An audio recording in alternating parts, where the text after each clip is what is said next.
வணக்கம். வணக்கம். பிஎன் பரசுராமன் அண்ணாவை பார்க்கறதுக்காக இங்கே தாழம்பூர் அந்த ஏரியாவுக்கு நாவலூர் பக்கத்தில் இருக்கிற தாழம்பூர் டிஎல்எஃப்ல இருக்கிற வீட்டுக்கு அண்ணா வீட்டுக்கு வந்துட்டு வீடியோவை எடுத்துட்டு கீழே இருக்கிற ஒரு சில நிமிடங்களில் எனக்கு அறிமுகமானவர் தான் இந்த முருகேசன் அண்ணன்.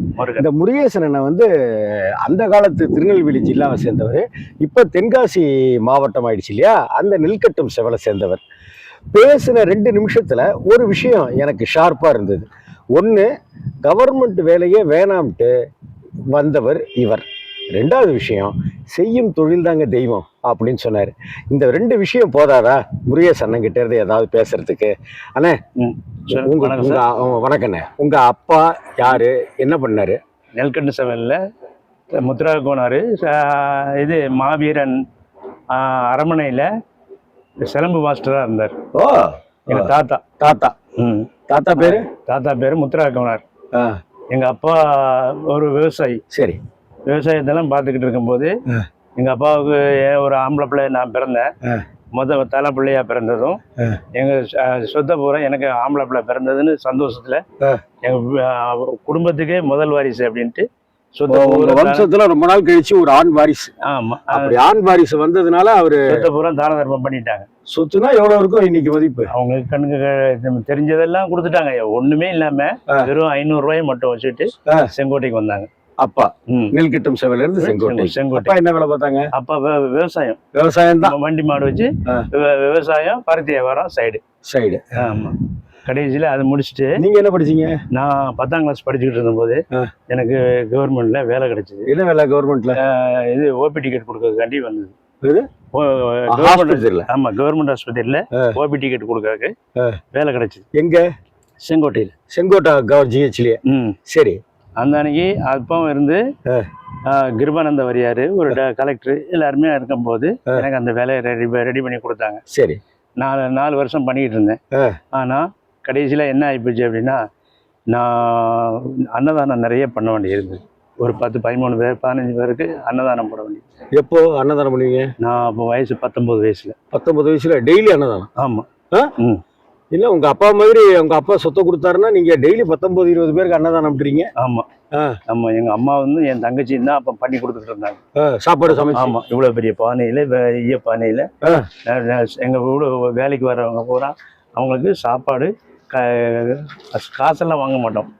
அவங்களுக்கு நாங்க தேவைப்பட்டது நீங்க 3 நேரமும் சாப்பிட்டுக்கோங்க அப்படின்னு சொல்லி. அப்போ அந்த வேலையில அப்பம்லாம் இந்த மாதிரிக்கு மக்கள்கிட்ட பண வசதியெல்லாம் கிடையாது. அப்போ ஆணுக்கு இப்போ சம்பளம் வந்து 5 ரூபா தான் இருக்கும், பெண்ணுக்கு 3 ரூபா தான் சம்பளம். ஆனால் என்ன மாதிரி அப்போ வந்து 19 வயசு பையனுக்கெல்லாம் 3 ரூபா தான் சம்பளம் தருவாங்க, லேடிஸ் சம்பளம் தான் தருவாங்க. அந்த இதில் நாங்கள் வக்கீலோடுக்கு போய் 28 ரூபா சம்பளம் தந்தோம். அவ்வளோ கஷ்டமாக உள்ள வேலையை நான் போய் பண்ணி லோடு பண்ணி கொடுத்து நான் தான் இந்த குடும்பத்தையே காப்பாற்றி இந்த இவங்களுக்கும் சாப்பாடு போடுறதுக்கு வாய்ப்பு கிடைச்சது. கவர்மெண்ட் வேலை வேணாம் நீங்க முடிவு பண்ணீங்க? அந்த மாதம் சம்பளம் கொடுக்க சாப்பாட்டுக்கு இவங்களுக்கு செஞ்சு கொடுக்கணுமே, நமக்கு எப்படி முடியும்? கவர்மெண்ட் மாதம் சம்பளம் வந்தால் நம்ம கடைக்காரங்களுக்கு நம்ம பட்டுவாடை பண்ண முடியாது. அவங்க அந்த காலத்தில் அவ்வளோ வேணும் வசதி இல்லாத கடைக்காரங்களாக தான் இருப்பாங்க. இப்போ தான் வேற விதமாயிடுச்சு. அந்த அன்னைக்கு மாச சம்பளத்துக்கு எங்களுக்கு கட்டுப்படி ஆகாது, நீங்கள் டெய்லி எங்களுக்கு வர்றது பேமெண்ட் கட்டிடுங்க அப்படின்னாங்க. அதனால நான் திரும்பி இங்கே வந்து, அதாவது அன்னதானம் பண்ணுறதுக்கு மளிகை சாமான்லாம் வேணும், அதுக்கு டெய்லி காசை கொடுங்கன்னு மளிகை கடையில் கேட்குறாங்க. மாதம் பிறந்தாதான் உங்களுக்கு சம்பளம். அதனால நீங்கள் அந்த வேலையை தூக்கிடுறீங்க. அன்னதானம் பண்ணுறதுக்கு காசு வேணும், அதுக்காக டெய்லி காசு கொடுக்கணும் மளிகை கடைக்கு, அதுக்காக வேலையை தூக்கிடுறீங்க. ஆமாம் ஆமாம். வீட்டில் யாரும் ஒன்றும் சொல்லலையா? எல்லாமே எல்லாருமே எங்களுக்கு சப்போர்ட். யாரெல்லாம் சப்போர்ட்? எங்க அம்மா, என் தம்பி, தங்கச்சி எல்லாருமே எங்களுக்கு இது. சரி. அப்ப நானும் இன்னொரு தம்பி இந்த கவர்மெண்ட் வேலை வேணான்னு தூக்கி எறிஞ்சு 80 வருஷமாச்சு. அது நான் 19லயே தூக்கி போட்டு. உங்க 19வது வயசுல? ஆமா. இப்ப வயசு? இப்ப வயசு 60 வயசு ஆகுது. ஆமா. 60ஆம் கல்யாணம் நடந்துருச்சா? எனக்கு தேவையில்லை அப்படின்ட்டு விட்டுட்டேன். தேவையில்லைன்னு விட்டுட்டேன். ஆமா. சரி, அதுக்கப்புறம் என்ன வேலை பார்த்தீங்க? நான் கேரளாவுக்கு வைக்க கட்டி பண்ணிக்கிட்டு இருந்தேன். சரி. லோடிங் பண்ணிக்கிட்டு இருக்கேன். சரி. ஆமா, அதுல நல்லா எனக்கு தேவையான வருமானம் கிடைக்கும். அதனால நான் குடும்பத்தை ரன் பண்ணி பிள்ளைய படிக்கிறதுக்கு மட்டும் வாய்ப்பு கிடைச்சிது. சென்னைக்கு எப்போ வந்தீங்க? சென்னைக்கு பையனுக்கு முதல்ல முதல்ல இதில் வேலை கிடைச்சது. எத்தனை பசங்க? ஒரு பையன் ஒரு பொண்ணு. பையன் பெரியவரா? ஆமாம், பையன் பெரியவன். அவன் இன்ஜினியரிங், குளோனிங் இன்ஜினியரிங் படித்தான். அதனால அது செட் ஆகலை. சரி, பையன் மாற்றி படிக்க வச்சு இப்போ ஐடி கம்பெனியில் ஒர்க் பண்ணிட்டு இருக்காரு. இங்கே வேளச்சேரியில். வேளச்சேரியில். அதனால தான் சென்னைக்கு வந்தீங்களா? ஆமாம் ஆமாம். அந்த அன்னைக்கு முதல்ல அண்ணா நகரில் பண்ணான். அடுத்தாப்புல மறுபடியும் கூட கூட கூட நாங்கள் இங்கே மாறி இந்த பக்கம் வந்துட்டோம். தாழம்பூரில் சொந்த வீடு வாங்கி. தாழம்பூரில்? ஆமாம், தாழம்பூரில் வீடு வாங்கி. ஆமாம், காசா கிராண்டில் ஸ்மார்ட் டவுனில். அதுவும் அவன் புறம்போக்கு இடத்துல கட்டி கொடுத்துட்டு எனக்கு டாக்குமெண்ட்டே வரல. அது டாக்குமெண்ட் இல்லை இது வரை. எத்தனை லட்ச ரூபா வீடு அது? அது 36, வாங்கும்போது 36 லட்சம். இப்போ கார் பார்க்கிங் 3 லட்சம், 2 லட்சம்.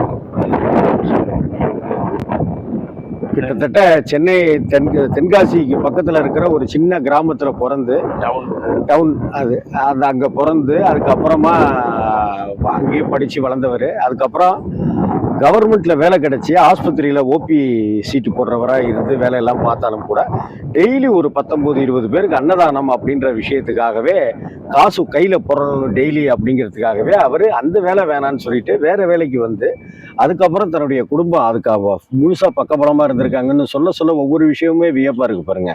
அதுக்கப்புறம் தன்னுடைய பையனை படிக்க வச்சு இன்னைக்கு ஐடி கம்பெனியில் பையன் வேலை பார்க்குறாரு. பாப்பா கார்மெண்ட்ஸ் பண்ணிக்கிட்டு இருக்கு, வச்சு கொடுத்துக்கிட்டு. மருமகன் கராத்தே மாஸ்டர் இருக்காங்க. கார்மெண்ட்ஸ் வச்சு கொடுத்தது என்ன? மருமகன் ஸ்கூல் யூனிஃபார்ம் எல்லாம் பண்ணி கொடுப்பாங்க. கராத்தே ட்ரெஸ் எல்லாம். மாப்பிள்ளை மருமகன் வந்து கராத்தேல இருக்கிறாரு, மாஸ்டரா இருக்காங்க. மாஸ்டர். ஆமா, பொண்ணு டெய்லரிங்காரு. 2 பேரும் சேர்ந்து பண்ணிக்கிட்டு இருக்காங்க. பொண்ணு அது மாப்பிள்ளை வந்து கராத்தே மாஸ்டர், பொண்ணு வந்து கார்மெண்ட்ஸ் தையல் வேலைகள் அது பண்ணிட்டு இருக்கிறாங்க. அவங்க எங்க இருக்காங்க? எல்லாம் தூத்துக்குடி மாவட்டம் கழுகுமலை. தூத்துக்குடி மாவட்டம் கழுகுமலையில. அங்க இருந்துட்டு பண்ணிட்டு இருக்காங்க. ஆமா. ஓஹோ. பாப்பா பேர் என்ன? மாரினி அப்படின்னா அதாவது மாரியம்மன் கோயில ஷார்ட்டா இந்த இதுக்கு காலத்துக்கு தந்தாப்புல மாரினின்னு வச்சுட்டு. அப்ப பையன் பேரு ஸ்டைலா தான் வச்சிருக்கீங்களா? பையன் பேரு எங்க அம்மா பேரோட எங்க அப்பா பேரும் சேர்த்து ராஜ் திலக். அப்பா பேர் என்ன? தலக்கு கோனார். ஆமா. அம்மா பேரு ராஜம்மா. ரெண்டையும் ஃபிட் பண்ணி ராஜ் திலக் பையனுக்கு. ஆமா. உங்க மனைவி பேரு? செண்பகவல்லி. இப்ப இங்க உங்க மனைவி, பையன், மருமகா, 2 பேரக்குட்டிகளும் பிறந்தாச்சு. சூப்பர். ஒண்ணு 4ஆம் கிளாஸ் படிக்குது. அது பேரு வர்ணசாசி. யாரு நீங்க தான் செலக்ட் பண்ணீங்களா? பையன் செலக்ட் பண்ண. நான் தமிழ் பேர் தான் இந்த மாதிரி. பையனுக்கு இந்த மாதிரி வடமொழி இடத்துல வச்சிருக்கேன். சரி. இன்னொரு பெண்ணுக்கு வந்து சான்வி அப்படின்னு பேத்திக்கு. 2மே பேத்தி தான். பாருங்க, எங்கேயோ ஒரு தெற்கத்தி மாவட்டத்தில் ஒரு கிராமத்தில் பிறந்து வளர்ந்து ஒரு கவர்மெண்ட் வேலையை தூக்கி எறிஞ்சு அன்னதானம் பண்ணுகிற விஷயத்தில் இறங்கி இன்னைக்கு பையனை ஒரு கட்டத்தில் நல்லபடியாக வளர்த்து ஆளாக்கி இன்னைக்கு ஒரு ஐடி நிறுவனத்தில் சென்னையில் தாழம்பூருங்கிறது முக்கியமான ஏரியா. ஐடி நிறுவனங்கள்லாம் இருக்கிற பெரிய பெரிய பங்களாக்கள் இருக்கிற பெரிய பெரிய அப்பார்ட்மெண்ட்ஸ் இருக்கிற ஏரியாவில் வீடும் வாங்கி இன்னைக்கு 60 வயசும் ஆயிடுச்சு முருகேசன் அண்ணனுக்கு. முருகன் அண்ணனுக்கு. அந்த அன்னதானம் எத்தனை வருஷமா தொடர்ந்தீங்க? இப்பவும் தொடருதா? இப்பவும் தொடருதான். அப்படியா? ஆமா. முடிஞ்ச அளவுக்கு எங்க நமக்கு தெரியாத அளவுக்கு நம்ம பண்ணிக்கிட்டு தான் இருக்கோம். டெய்லியா? அது எப்பமாவது ஒருக்க பண்ணுவோம். பையனுக்கு நான் இது வரைக்கும் மேல்மருவத்தூர்ல வரும்போது, அங்கேருந்து மேல்மருவத்தூர் வரும்போது சாமியை கும்பிட்டுட்டு வரும்போது அந்த வள்ளலார் ஆசிரமம் அங்கெல்லாம் இருப்பாங்க. வடலூர். ஆமாம். அந்த ராலிமலை அடுத்தாப்புல நம்ம பக்கத்தில் வந்து கொண்டாம்பட்டியால மேலூர் பக்கத்தில் ஒரு ஊர் இருந்தது. மதுரை மேலூரா? ஆமாம், மதுரை மேலூர் பக்கத்தில் நல்ல ஊரில். சரி. அந்த ஊர் பக்கம் அங்கே ஒரு மலை இருந்தது, கோயிலில். பிரான்மலையா? அந்த ஊருக்கு வடக்கு பக்கம். சிங்கம்புனரி இல்லை, அது அந்த ரூட்ல இல்லை சார். இது வந்து மேலூர் ரூட்ல இருந்து ஒத்தக்கடையெல்லாம் கழிஞ்சு துவரங்குறிச்சி. சரி, அங்க துவரங்குறிச்சி. ஆமா, நம்ம துவரங்குறிச்சி பக்கத்துல ஒரு மலை இருக்கு. சரி. அந்த மலைக்கு அங்க ஒரு அடிகளாறு இது இருக்குது. வள்ளலாறு அன்னதானம் பண்ணக்கூடிய இடம். சரி. அங்கே அவங்க கூட சாப்பிட்டுட்டு இதெல்லாம் அடிக்கடி பண்ணிட்டு இருக்கீங்க? பண்ணிக்கிட்டு இருந்தேன். இப்போ இங்க வந்து எனக்கு அங்க இங்கேயும் போக முடியாம இந்த மலைக்கு இப்படி பேர பகுதிகளை பார்த்துட்டு இங்கே அப்படியே இருக்கீங்க. இவருடைய அன்னதானம் அந்த சேவை வந்து அவங்க வாழ்க்கைய, அவங்க குடும்பத்தை கைவிடல. பையனையும் பொண்ணையும் நல்லபடியான ஒரு வாழ்க்கைக்கு கொண்டு வந்திருக்கிற இந்த முருகன், அவருடைய குடும்பத்தார் எல்லாருக்கும் நாம நம்மளுடைய வணக்கத்தையும் வாழ்த்துக்களையும் சொல்லிக்குவோம். வணக்கம் முருகன். இன்னும் சௌக்கியமா இருக்கு. இதுல செய்ய வேண்டிய விலை என்ன அப்படின்னா, ஒரு மனுஷன் வேலையை நீங்க ஒரு மனுஷன் எப்படி இருக்கணும்னு இப்ப ஏதோ சொல்ல வந்தீங்க. வீடியோவை நாங்க நிப்பாட்டிட்டோம். திரும்ப நீங்க சொல்லுங்க. இப்ப வீடியோ ஆன் பண்ணியாச்சு. ஒரு மனுஷனுக்கு வந்து செய்யும் தொழிலே தெய்வம். அதே மாதிரி வேலையை நம்ம சந்தோஷமா செய்யணும். அப்படி சந்தோஷமா செஞ்சோம்னா நம்மளுடைய காசு எவ்வளவுதான் கட்டி போட்டு வச்சிருந்தாலும் வெடிச்சுக்கிட்டு வெளியில வரும். அதே மாதிரி ஏனோ உழைப்பு சரியில்லை அப்படின்னா நம்ம ஆமாம் இது என்ன தொழில் மதிப்பு இல்லாமல் அதாவது வேலையை ஓப்பி அடிச்சுட்டு இந்த மாதிரிக்கு பண்ணால் நம்ம காசு தண்ணி மாதிரி கரைஞ்சி காணாமல் போயிடும். அது விதை மாதிரி அடி வெடிச்சு கிளம்பிடும்.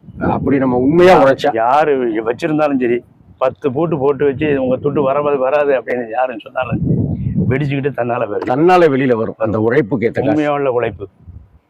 அதே மாதிரி ஏமாற்றி பிழைச்சோம் அப்படின்னா நம்ம காசு 10 பைசா தங்காது. அதே செய்யும் தொழிலை தெய்வமாக நினச்சி பண்ணணும். அதே மாதிரி ஏன் நம்ம கோயிலாக நினைக்கமோ அதே மாதிரி கோயில் காசை எவன் எடுத்தாலும் குலநாசம். கோயில் சொத்து குலநாசம். அதே மாதிரி தான் இது. அடுத்தாப்புல சாப்பாடு விஷயத்தில் டிவி பார்க்கக்கூடாது, மொபைல் பார்க்கக்கூடாது. சாப்பிட மட்டும் அதை மட்டும் நீங்கள் வேலையை எப்படி நம்ம கண்ணும் கருத்துமாக பார்க்குறோமோ அதே அளவுக்கு சாப்பாடும் முக்கியம். அதுவும் சந்தோஷமாக தான் சாப்பிடணும். தூக்கமும் சந்தோஷமாக இருக்கணும். குறைவாக சாப்பிட்றோமோ ருசியாக சாப்பிட்றோமோ இல்லையோ சந்தோஷமாக சாப்பிடணும். சாப்பாடை குறைக்க ஆள் குண்டாகிட்டு தான் இருப்பாங்க.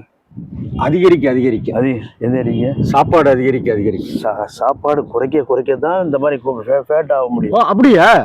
புதுசாக இருக்காது உண்மையிலேயே. அதே மாதிரி நீங்கள் நல்ல நிறைவாக ஒரு ஆள் 32 கை அள்ளி சாப்பிட்டா அவங்க உடம்பு இந்த மாதிரி என்ன மாதிரி பார்த்துக்கங்க. நம்ம குறைவா சாப்பிட்டாக்க ஒல்லி ஆயிடுவோம் அப்படின்னு குண்டாயிருவீங்க. குறைவா சாப்பிட்டா குண்டாயிடலாங்கிறாரு முருகன். அதனால குண்டாக கூடாதுன்னு நினைக்கிறவங்க நிறைய சாப்பிடுங்க. ஆமா, அதே மாதிரி அதே போல 32 கை அள்ளி சாப்பிடணும். அவங்க கையை ஒரு தடவை 2 தடவை 3 தடவை 32 தடவை எடுத்து சாப்பிட்டாக்க என்ன ஆரோக்கியமான வாழ்க்கைன்றாரு. அடுத்தாப்புல செய்யும் தொழிலை தெய்வமா நினைக்கணும். சாப்பாடையும் அதே மாதிரி சந்தோஷமா எதையும் சிந்தனை இல்லாம சாப்பிடணும். சரி. சாப்பிடும் போது யாராவது பிரச்சனை பண்ணாங்கன்னா சாப்பிட முடியுமா? அது எப்படி முடியும்? அதே மாதிரி எதையுமே வேலையில கவனம் இல்லாம செஞ்சா அந்த வேலை எப்படி இருக்கும்? அதே மாதிரி எதுலையுமே நான் கான்செப்ட் ஒன்னே இருக்கணும். சரி. சாப்பாடா இருந்தாலும் வேலையா இருந்தாலும் சரி, தூக்கமா இருந்தாலும் சரி, கவலைப்பட்டுட்டு தூங்காம இருந்தா நம்ம தூங்க முடியும். எந்த விஷயமா இருந்தாலும் ஆழ்ந்த ஈடுபாட்டோட செய்யுங்கன்றதான் என்னுடைய முருகன் என்ன தனக்கே உண்டான ஸ்டைல சொல்றேன். அடுத்தாப்புல செக்ஸா இருந்தாலும் சரி, எல்லாமே சந்தோஷமா தேவைப்பட்ட இந்த 4 விஷயத்திலையும் மனிதன் மாறாம இருக்கணும்னா இதை கரெக்டா ஃபாலோ பண்ணணும். சூப்பர். ரைட். அவ்வளவுதானா? என்ன இருக்கு? இன்னும் வேற என்ன? அவ்வளவுதான். தேவைப்பட்டா கூப்பிடுங்க. ரைட்டு, கூப்பிடுறோம். வணக்கங்க. வணக்கம்.